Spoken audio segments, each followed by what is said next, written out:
السلام علیکم لسنرز، میں ہوں آپ کی ہوسٹ نیلم، اور نیلم آپ کو اپنے چینل میں ویلکم کرتی ہے۔ شروع کرتے ہیں آج کی ویڈیو اللہ پاک کا نام لے کر، جو انتہائی عالی رتبہ اور بہت جلیل القدر ہے۔ میں اپنے سبھی سننے والوں کے لیے یہ دعا کرتی ہوں کہ میرے سبھی سننے والے ہمیشہ شاد اور آباد رہیں، جہاں رہیں خوش باش رہیں، اور اللہ پاک کی رحمت اور کرم بھرا سایہ ہمیشہ ہم سب کے اوپر قائم اور دائم رہے۔ اسی دعا کے ساتھ آج کی سٹوریز جنات کے قصے کہانیوں کا سلسلہ شروع کرتے ہیں۔ تو لسنر، آج کی پہلی خوفناک کہانی میرے ساتھ شفاقت نے شیئر کی ہے۔ شفاقت کہتے ہیں کہ میں آپ کے ساتھ اپنی سٹی کا نیم آن ایئر نہیں کروں گا، لیکن آج میں ایک ایسی کہانی آپ کے ساتھ شیئر کر رہا ہوں جو کہ میری خود کی زندگی کی بیتی ہوئی ایک سچی خوفناک داستان ہے۔ ایک ایسی داستان جس کے بعد میں نے اللہ کی ذات سے میں اس قدر ڈر چکا تھا، اس قدر ڈر گیا تھا کہ اس کے بعد میں نے اس چیز سے توبہ کر لی، اور جتنے بھی آپ کے سننے والے ہیں ان سب کو یہ میسج دینا چاہتا ہوں کہ خدا را کوئی بھی کالے جادو کروانے والے اور ان کے پاس جانے والے اور ان سے سیکھنے والے سب اس چیز سے توبہ کر لیں، کیونکہ یہ ایک ایسی لعنت ہے، یہ ایک ایسی چیز ہے کہ جس سے اللہ اور اس کا رسول ہم سے کبھی بھی راضی نہیں ہوگا۔ ایون کہ اگر ہمیں قبر میں بھی اتارا جائے گا، اگر ہم یہ کام کریں گے تو اللہ اور اس کا رسول اور وہ قبر ہمیں کبھی بھی ایکسیپٹ نہیں کرے گی۔ ایک سچی خوفناک دل دہلا دینے کی کہانی جو کہ میری زندگی کے اوپر بیتی ہے۔ وہ کہتے ہیں کہ میری ایک شاپ تھی، چھوٹی سی کریانہ شاپ تھی جو کہ میں نے رینٹ پہ لی ہوئی تھی۔ اس شاپ پہ میں کام کرتا تھا۔ کام کرنے کے دوران مجھے جو محسوس ہوا وہ یہ تھا کہ میرا کام ٹھیک سے نہیں چل رہا، مطلب مجھے اتنا پروفٹ نہیں ہو رہا تھا، اتنا فائدہ نہیں ہو رہا تھا جس سے میں اپنے گھر کے سرکل کو چلا سکوں۔ ایک دن میں بیٹھا ہوا اور ایک شخص میرے پاس آیا، اور اس نے مجھے دیکھا، اس نے مجھ سے کچھ چیزیں خریدیں دکان سے ریلیٹڈ، گھر سے ریلیٹڈ۔ اس نے جب گھر کا راشن وغیرہ خریدا اور جانے لگا تو مجھے یہ کہنے لگا کہ تم مجھے کچھ پریشان لگتے ہو، جس پہ میں نے کہا کہ میں بالکل بھی پریشان نہیں ہوں، تم ایسے کیوں کہہ رہے ہو؟ کیونکہ میں اس شخص کو جانتا نہیں تھا کہ وہ کون ہے کون نہیں ہے۔ میں اس سے اپنی زندگی کا کوئی بھی اس طرح کا معاملہ ڈسکس نہیں کرنا چاہتا تھا، لیکن اس شخص کے بہت زیادہ تردد کرنے پہ میں نے اس کو بتایا کہ مطلب کہ میرے گھر کے حالات ٹھیک نہیں ہیں، میں جو شاپ پہ کام کر رہا ہوں اس سے مجھے اس قدر پروفٹ نہیں ہے، اس قدر فائدہ نہیں ہو رہا جس سے میں اپنے گھر کو چلا سکوں، تو میں اس وجہ سے بہت زیادہ پریشان ہوں۔ اس شخص نے کہا اس شخص نے مجھے اس طرح اپنے داؤ پیچ میں پھنسایا کہ میں اس کی بات کو سن کر اس کی طرف متوجہ ہو گیا اور اپنے آپ کو روک نہیں سکا۔ شفاقت کہتے ہیں کہ اس شخص نے مجھ سے کہا کہ اگر میں تمہیں کوئی ایسا عمل سکھاؤں، کچھ ایسے طریقہ کار سکھاؤں جس سے تم لوگوں کا فائدہ بھی کر سکو گے اور تمہارے گھر میں بھی بہت زیادہ پیسے آئیں گے۔ میں بہت زیادہ اس کی بات کو سن کر اس کی طرف متوجہ ہوا، اور میں نے پوچھا بتاؤ وہ ایسا کون سا عمل ہے؟ جس پہ اس شخص نے بتایا کہ میں تمہیں ایسے نہیں بتاؤں گا، آج رات اپنی دکان کو بند کرنے کے بعد اس جگہ میرا ٹھکانہ ہے، یہاں پر میں رہتا ہوں، تم ادھر آ جانا، باقی باتیں ادھر ہی ہوں گی۔ پہلے اس شخص نے مجھ سے سارا پوچھا، میرے متعلق پوچھا، مجھے اپنے یقین میں لیا، مجھ سے متعلق سب کچھ پوچھا، اور وہ سب کچھ پوچھنے کے بعد اس شخص نے مجھے اپنے گھر بلایا۔ میں اس کے گھر چلا گیا۔ کہنے کو تو وہ ایک گھر تھا، لیکن وہ ایک کمرہ تھا، ایک بہت بسیدہ، ایک بہت پرانا ایک کمرہ تھا۔ جب میں اس کمرے کے اندر گیا، دروازہ نوک کرنے کے بعد، تو وہ شخص، اس کمرے کے اندر ایک چھوٹا سا سٹور بنا ہوا تھا۔ اس سٹور کے اندر اس طرح تھا کہ جیسے اتنی گندی بدبو تھی، اس قدر گندی بدبو تھی جس کو میں بیان نہیں کر سکتا۔ وہ شخص اسی سٹور کے اندر بیٹھا ہوا تھا۔ اس نے مجھے دیکھا، مجھ سے سلام کیا اور مجھے کہا کہ تم باہر بیٹھو، میں آ رہا ہوں۔ میں باہر بیٹھ گیا۔ اس نے مجھے بہت کچھ کہا۔ اس نے کہا کہ اپنی زندگی کو اس دنیا میں گزارنے کے لیے ہمیں بہت سی چیزوں کی ضرورت ہوتی ہے۔ کچھ لوگوں کو وہ چیزیں اللہ کی طرف سے مل جاتی ہیں، کچھ چیزوں کو حاصل کرنے کے لیے انسان کو محنت کرنی پڑتی ہے۔ کچھ لوگ جو محنت کرتے ہیں وہ اگر سیدھے طریقے سے کریں تو اللہ ان کو بہت زیادہ نواز دیتا ہے، لیکن ہم جیسے غریب لوگ بہت سیدھے طریقے سے بھی محنت کرنا چاہیں، جیسے تم یہ شاپ چلا رہے ہو، تو اللہ ان کو نہیں نوازتا۔ اس لیے میں تمہیں آج کچھ عملیات سکھاؤں گا، یعنی کہ جادو کے عملیات۔ میں جادوگر ہوں اور جادو کرتا ہوں، بہت سے لوگوں کی زندگیاں میں نے بچائی ہیں۔ پہلے تو اس نے مجھے ایسے ہی کہا، بہت سے لوگ میرے پاس آتے ہیں جن کے میں بہت سے کام کرتا ہوں۔ مجھے اس کی بات سن کر کافی حیرانگی ہوئی۔ میں نے کہا کہ میں یہ کام کیسے سیکھوں گا؟ جس پہ اس شخص نے کہا کہ تمہیں یہ کام سیکھنا کچھ اس طرح ہوگا کہ میں یہ کام کیا کروں گا اور جیسے کروں گا تم ان چیزوں کو دیکھنا، سننا اور پھر تم ان میں ماہر ہو جاؤ گے۔ میں نے کہا ٹھیک ہے۔ اس شخص نے مجھے کہا کہ ٹھیک ہے، کل تم اپنی شاپ کو جلدی بند کر دینا اور میرے پاس آ جانا، میرے کچھ کسٹمر آئیں گے جن کا میں نے کام کرنا ہے۔ میں اب بہت زیادہ حیران بھی تھا اور پریشان بھی تھا کہ یہ سب کچھ کیا ہے، لیکن اس کے باوجود مجھے اس کی بات سن کر کافی حیرانگی ہوئی۔ اس نے مجھے یہ کہا کہ میں تمہیں جو بھی میرے کسٹمر آئیں گے، تو میرے ساتھ جو کام کرو گے اس کے ایفس جتنے بھی کسٹمر آئیں گے میں تمہیں ہر کسٹمر کے پیسوں میں سے 10,000 دیا کروں گا۔ اگر دن کے 10 بھی کسٹمر آئیں گے تو تم یہ سمجھو کہ ہر کسٹمر کا 10,000 پکا ہے تمہارے لیے۔ میں نے سمجھا میں تو دن دگنی طریقے سے امیر ہو جاؤں گا۔ میں اگلے دن 7 بجے وہاں پر پہنچ چکا تھا۔ میری مسز، میرے بچے مجھ سے پوچھتے رہ گئے کہ ابو آپ بہت جلدی آج آ گئے ہیں، آپ شاپ کیوں بند کر کے آ گئے ہیں؟ میں نے کسی کو کچھ بھی نہیں بتایا اور میں چلا گیا۔ یہ میری زندگی کا بھی پہلا تجربہ تھا، پہلا ایکسپیرینس تھا جو میں نے اس کے ساتھ کام کرنا تھا۔ میں جب اس کے پاس گیا تو اس نے مجھے جس کام پر مامور کیا اس میں یہ تھا کہ باہر سے لوگ جو اس روم کا دروازہ نوک کرتے تھے ان کو اندر لانا ہوتا تھا اور ان سے ان کی باتیں پوچھ کر جب وہ سٹور میں بیٹھا ہوتا تھا تو اس شخص کو جا کر ان کی باتیں بتانی ہوتی تھی۔ کل ملا کر اس دن 3 سے 4 کسٹمر آئے اور وہ 3 سے 4 کسٹمر اپنے ہاتھ میں لاکھوں روپے پکڑ کے آئے اور انہوں نے کہا کہ یہ اس شخص کو، یعنی اس شخص کا نام میں آن ایئر نہیں کروں گا، اس شخص کا نام ایک باوا جی کے نام سے مشہور تھا، یہ ان کو دے دو۔ میں نے اس کو جا کر دیے، وہ لاکھوں میں پیسے تھے وہ، اور اس شخص نے ان میں سے مجھے 10,000 اسی ٹائم پکڑا دیا۔ میں بڑا خوش ہوا اور وہ 3 سے 4 پارٹیز تھیں جو کہ چلی گئیں۔ اب رات کے 10 بج چکے تھے۔ وہ شخص باہر آیا اور اس نے جس میں سے ایک شخص جو آخر میں تھا اس نے جو معاوضہ دیا وہ 2 لاکھ تھا اور اس کے ہاتھ میں ایک الو تھا۔ اس نے وہ 2 لاکھ مجھے پکڑائے اور وہ الو دیا اور وہ خود چلا گیا۔ اب میں نے وہ 2 لاکھ اور وہ الو، ایک پنجرے میں بند الو، اس شخص کو جا کر دے دیا، لیکن وہ ان سب کاموں میں سے مجھے صرف 10,000 دیتا تھا۔ میں بڑا حیران ہوا اور میں نے اسے پوچھا بھی کہ ان سب میں میرے لیے صرف اتنا ہی معاوضہ کیوں؟ تو اس نے کہا زیادہ باتیں نہیں کرنی کیونکہ سارا کام میرا ہے، تم صرف ان لوگوں کو ڈیل کرتے ہو اور اتنے میں تمہیں 10,000 مل جاتے ہیں۔ میں خیر خاموش رہا۔ اب وہ جو شخص تھا اس نے مجھے کہا کہ اب تم میرے پاس کھڑے ہو جاؤ اور دیکھو میں کیا کرتا ہوں۔ تم نے یہ عمل سیکھنا ہے، تم یہ سمجھو کہ تمہیں یہ عمل مفت میں سیکھنے کو مل رہا ہے۔ میں نہیں جانتا تھا کہ اس شخص کی اس کے متعلق کیا چال ہوگی، وہ کیا چاہتا تھا اور کیا نہیں۔ میں نے دیکھا کہ پہلے دن اس نے اس الو کے سامنے کھڑے ہو کر کچھ کلمات پڑھنے شروع کر دیے۔ شفقت کہتے ہیں آپ سب لوگ یقین نہیں کریں گے، یہ ایک سچی خوفناک دل دہلا دینے والی کہانی ہے جس نے میری زندگی کو پکڑ کر بدل دیا۔ اس نے جا کر وہ شخص جیسے اس الو کے سامنے کھڑا ہوا تو اس نے کچھ پڑھنا شروع کیا۔ جیسے ہی اس نے کچھ پڑھنا شروع کیا تو اس شخص کے پڑھتے پڑھتے ہی وہ الو ٹھیک انسانوں کی طرح بولنے لگ گیا۔ وہ الو جب انسانوں کی طرح بولنے لگا تو اس الو نے اس سے کہا کہ بولو تم کیا کام چاہتے ہو؟ اس ٹائم میں تمہارا غلام ہوں اور تم جو کہو گے میں وہ کام کرنے کو تیار ہوں۔ تو اس شخص نے کہا کہ تم نے فلاں شخص کے گھر جانا ہے اور اس کے گھر کی ساری رپورٹس مجھے لا کر دینی ہے، اس گھر میں کون آتا ہے، کیسے آتا ہے، اور یہ ایک چھوٹی سی ہنڈیا تھی، اس کو پکڑو اپنے منہ میں اور جا کر ان کے گھر کے سب سے اوپر والے چھت پر جا کر پھینکاؤ تاکہ اس چھوٹی سی وہ جو اس نے چیز ہنڈیا اس کو دی تھی اس کو کوئی دیکھ نہ سکے۔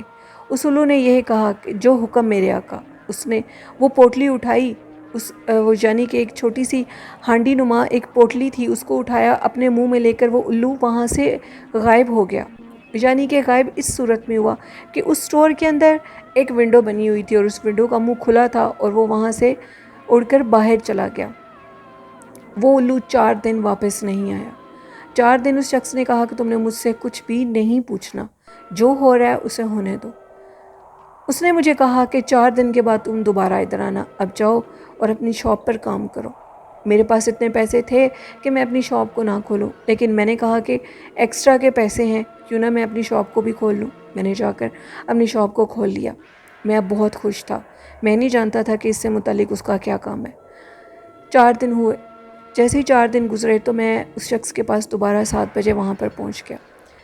ابھی اس نے کچھ پڑھنا ہی شروع کیا کہ اسی اسٹور نما کمرے میں وہ الو اسی کھڑکی میں سے اڑ کر اندر آ گیا، اور وہ پھر شخص جو پڑھ رہا تھا، پڑھتے پڑھتے اس الو نے بولنا شروع کر دیا۔ یوں لگ رہا تھا کہ اس الو کے اندر جیسے اس کا کوئی موکل، اس کا کوئی جن حاضر ہو۔ وہ الو اسے یہ کہہ رہا تھا کہ اس فلاں شخص کے گھر فلاں فلاں ایسے کام ہوئے ہیں، اور میں نے اس شخص کے گھر جا کر اس مٹی کی ہانڈی کو اس کے سب سے گھر کی اوپر والی چھت پہ پھینک دیا ہے۔ اب وہ شخص 11 روز کے اندر اندر مر جائے گا، اور اس کے گھر میں یہ لوگ آئے تھے، یہ لوگ آئے تھے، اس نے یہ کام کیا، جس پہ اس نے اس الو سے کہا کہ آج تمہیں اس طرح کے تعویذ لے جانے ہوں گے، اور وہ تعویذ بالکل اس کے صحن کے درمیان میں پھینکنے ہوں گے۔ وہ الو اڑا اور اس نے اڑ کر ایک مخصوص ٹائم پر جا کر اس گھر میں ان تعویذوں کو پھینک دیا، اور میں وہ سب کچھ دیکھ رہا تھا۔ میں نے اس شخص سے پوچھا کہ یہ کیا؟ تم نے تو مجھے کہا تھا کہ تم لوگوں کے فائدے کے لیے یہ کام کرتے ہو، جبکہ یہ کام تو لوگوں کے نقصان کے لیے۔ تم نے جو مجھے پیسے دیے وہ پیسے بھی میں نے استعمال کر لیے، لیکن میں اس کام میں تمہارا ساتھ نہیں دوں گا۔ جس پہ اس شخص نے کہا کہ اب تمہیں میرا ساتھ ضرور دینا ہوگا، اگر تم میرا ساتھ نہیں دو گے تو یہ الو تمہیں جان سے مار دے گا، کیونکہ اس الو کے اندر میرا موکل قید ہے، اور وہ موکل الو کے روپ میں جا کر ادھر ساری رپورٹیں لے کر آتا ہے اور ادھر تعویذات پھینک کر آتا ہے۔ میرے پاس اب کوئی راستہ نہیں تھا۔ مجھے یہ ڈر تھا کہ اگر وہ الو، اس کا موکل ان کے گھر پہنچ سکتا ہے، جو کہ کسی شخص کو مارنے کا معاوضہ 2 لاکھ دے کر گیا تھا، تو یہ مجھے بھی کچھ کر سکتا ہے۔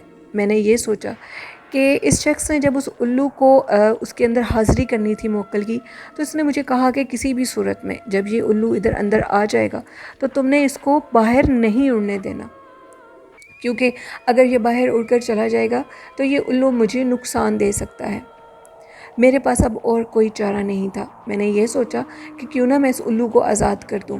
میں نے کہا کہ تم مجھے جو کہو گے میں وہ کرنے کو تیار ہوں، کیونکہ میں نے اللہ سے اتنا اللہ کا خوف میرے دل میں آیا کہ یہ تو کسی کو مار رہا ہے، اور کسی انسان کو مارنے کے 10 ہزار میں معاوضہ لے رہا ہوں۔ نہ جانے اس نے کتنی زندگیاں برباد کی ہیں۔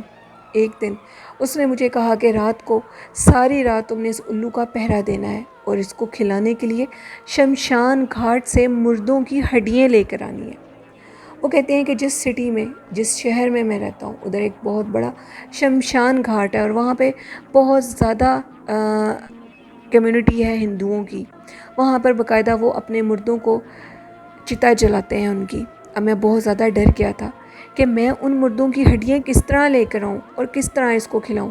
اس نے مجھے کہا کہ تم نے ان مردوں کی ہڈیاں لے کر آنی ہے، ان کو باقاعدہ پانی میں بوائل کر کے اس کی کھیر بنا کر اس الو کو کھلانی ہے، تمہارا یہ کام ہے۔ اگر تم یہ کام نہیں کرو گے تو میں تمہیں جان سے مار دوں گا، میں تمہارے بچوں کو مار دوں گا۔ تم یہ مت سمجھو کہ میں تمہارے گھر کے متعلق نہیں جانتا، میرا یہ الو موکل 1 سیکنڈ میں جا کر ہر چیز پتہ کر سکتا ہے۔ اب میں بڑی مشکل سے شمشان گھاٹ گیا، اور جیسے ہی شمشان گھاٹ میں پہنچا آدھی رات کے ٹائم، وہاں سے مجھے دیکھ کر ہی خوف آ رہا تھا کہ وہ انسانی ہڈیاں میں کس طرح اٹھا سکتا ہوں، میں کس طرح کسی کا برا کر سکتا ہوں، وہ بھی کسی شخص کو مارنے کے لیے، اور یہ جن کی چتا جلی ہوئی ہے وہ بھی تو انسان ہے، میں کیسے کسی ہڈی کو ڈھونڈوں گا؟ وہاں تو سب کچھ راکھ بنا ہوتا ہے۔ میں واپس آ گیا اور میں نے کہا کہ مجھے وہاں پہ کوئی بھی ہڈی نہیں ملی، وہاں پہ تو سب کے سب راکھ بن چکے ہیں۔ اس نے مجھے کہا کہ جب پورے چاند کی رات ہوگی تو وہاں جب لوگ چتا جلانے کے لیے آئیں گے، تم نے وہاں پر پہنچ جانا ہے، کیونکہ چتا جلانے کے بعد جب چتا جل رہی ہوتی ہے تو لوگ وہاں سے چلے جاتے ہیں، اور اگلے دن آ کر وہاں سے اس راکھ کو اکٹھا کرتے ہیں، تو ضرور اس راکھ میں سے ایک ہڈی بچی ہوتی ہے، اس ہڈی کو تمہیں ڈھونڈ کر لانا ہوگا۔ میں نے کہا کہ تم نے میرے ساتھ بہت بڑا دھوکہ کیا ہے، اس دھوکے سے بچنے کے لیے مجھے یہ سب کچھ کرنا ہوگا، لیکن تم اچھا نہیں کر رہے، مسلمان ہو کر تم اتنا بڑا گناہ کر رہے ہو۔ پورے چاند کی رات اس نے مجھے ادھر بھیج دیا، اور وہاں پر واقعی کچھ لوگ کسی کی چتا جلانے کے لیے آئے ہوئے تھے، انہوں نے وہاں پر اس چتا کو جلایا. جلانے کے بعد کافی دیر میں نے انتظار کیا اور وہ لوگ وہاں سے چلے گئے. جیسے ہی وہ لوگ وہاں سے گئے میں نے اس چتا کے اندر دیکھا تو راکھ ہی راکھ تھی اور انگارے تھے آگ کے. ڈھونڈنے پر مجھے ایک ہڈی ملی اور اس ہڈی کو اٹھا کر میں لے آیا.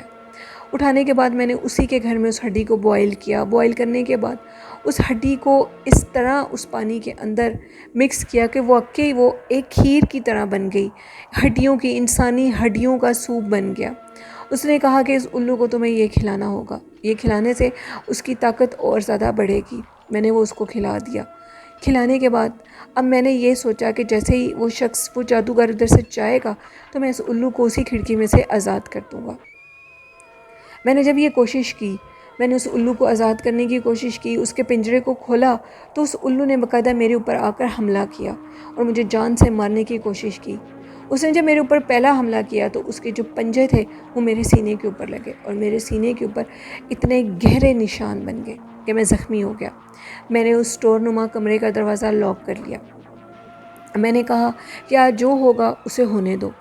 بہت مشکلوں سے اس الو کو اس کھڑکی میں سے میں نے آزاد کر دیا. آزاد کرنے کے بعد میں نے اسی کھڑکی میں سے، جو کہ بہت اونچی تھی، اس کا جو کمرہ تھا وہ ایک فلیٹ نما جگہ تھی جہاں پر وہ رہتا تھا اور بہت سی سیڑھیوں پر چڑھ کر جانا ہوتی تھی. میں نے دیکھا کہ میں اسی کمرے کے نیچے، اسی کھڑکی میں سے نیچے چھلانگ لگا دیتا ہوں، لیکن یہ میرے لیے مناسب نہیں تھا. اگر میں نیچے چھلانگ لگاتا تو میری جان کو خطرہ تھا. خیر میں نے خاموشی سے اس کمرے کو کھولا. جب میں نے اس کمرے کو کھول دیا تو وہ شخص سامنے بیٹھے کچھ عمل کر رہا تھا. وہ اس چیز سے بالکل بے خبر تھا کہ میں نے اس موکل نما الو کو آزاد کر دیا. میں نے اسے کہا کہ میں کچھ دیر کے لیے باہر جانا چاہتا ہوں. میں نے تمہارے الو نما اس موکل کو اس کی خوراک کھلا دی ہے اور اب میری طبیعت اس قدر بے چین ہے کہ مجھے کچھ دیر کے لیے باہر جانا ہوگا. میں کچھ دیر کے لیے باہر چلا گیا. وہ یہ نہیں جانتا تھا کہ میں نے اس موکل کو آزاد کر دیا. آزاد کرنے کے بعد وہ موکل اس کی جان بھی لے سکتا تھا. میں وہاں سے چلا گیا. میں نے کتنے روز اپنی شاپ کو نہیں کھولا. مجھے بار بار جو کہ میرے ساتھ والے شاپس والے تھے وہ مجھے کال کرتے تھے اور یہ کہتے تھے کہ تمہاری شاپ کے آگے ایک شخص آتا ہے جو کہ تمہارے متعلق پوچھتا ہے. میں نے ان سے کہا کہ اس کو میرے گھر کے متعلق بالکل نہ بتانا. میں اس قدر ڈر چکا تھا. میں ایک غریب شخص تھا اور میں اگر اپنے اس گھر کو چھوڑتا تو اس کو چھوڑنے کے لیے مجھے کوئی دقت نہیں تھی. میں نے اپنے سامان کو اکٹھا کیا. میں نے اپنے بچوں کو ساتھ لیا اور اپنی بیوی کو لے کر اس شہر سے چلا گیا. وہ شخص وہاں پر کئی چکر کاٹتا رہا. میں نہیں جانتا اس شخص کے بعد، ادھر سے جانے کے بعد اس شخص کے ساتھ کیا ہوا، کیا نہیں ہوا. لیکن میں آپ سب لوگوں کو یہ میسیج دینا چاہتا ہوں کہ یہ ایک سچی دل خراش، ایک خوفناک کہانی تھی جو میری زندگی میں پیش آئی. اور میں آپ لوگوں کو یہ کہنا چاہتا ہوں کہ بالکل بھی ہر شخص کے ساتھ دوستی مت کیا کریں. ہم نہیں جانتے کہ لوگ کس طرح کے ہوتے ہیں، کس طرح کے نہیں ہوتے. میں نے اللہ سے بہت معافی مانگی، اس گناہ کی اتنی معافی مانگی جس کا میں آپ کو بیان نہیں کر سکتا. آج تک میں اللہ سے رو رو کر، گڑ گڑا کر معافی مانگتا ہوں کیونکہ میں نہیں جانتا تھا کہ وہ شخص کس قسم کے عملیات کرتا ہے. یہ کہانی تھی شفاقت کی جو انہوں نے میرے ساتھ شیئر کی. بہت شکریہ شفاقت، ایسی سبق آموز سٹوری شیئر کرنے کے لیے. تو لسنر، یہ تھی آج کی ایک خوفناک کہانی جو میرے سننے والے نے میرے ساتھ شیئر کی اور میں نے آپ تک پہنچائی، آپ کے سماعتوں تک پہنچائی. آپ لوگ اس کہانی سے ضرور کچھ سبق حاصل کر چکے ہوں گے اور یہ سیکھے ہوں گے کہ کوئی بھی ملنے والا وہ ہمارا دوست نہیں ہوتا. ہم نہیں جانتے لوگ کس قسم کے ہیں، لوگ کیا کر رہے ہیں، کیا نہیں کر رہے. تو لسنر، جن کو آج کی سٹوری اچھی لگی ہو اس سے متعلق ضرور اپنا فیڈ بیک مجھے دیجیے گا. اور جنہوں نے ابھی تک اپنی خوفناک کہانی میرے ساتھ شیئر نہیں کی تو ڈسکرپشن باکس میں میرے ای میل آئی ڈی اور فیس بک آئی ڈی پر آپ لوگ اپنی سٹوریز کو شیئر کر سکتے ہیں اور کمنٹ باکس میں بھی شیئر کر سکتے ہیں. آج کا اچھا میسج یہی ہے کہ کرونا سے بچنے کے لیے ماسک کا یوز کریں، اپنے بزرگوں کا احترام کریں، جتنا ہو سکتا ہے گھر میں رہیں اور ان کی حفاظت کریں. یہ میرا اچھا میسج تھا آپ لوگوں کے لیے. اسی کے ساتھ اپنی ہوسٹ نیلم کو اجازت دیجیے. مجھے اور میرے والدین کو اپنی ڈھیر ساری دعاؤں میں یاد رکھیے گا. آپ کی اور آپ کے تمام اہل خانہ کو اور آپ کے والدین کا اللہ حامی و ناصر ہو.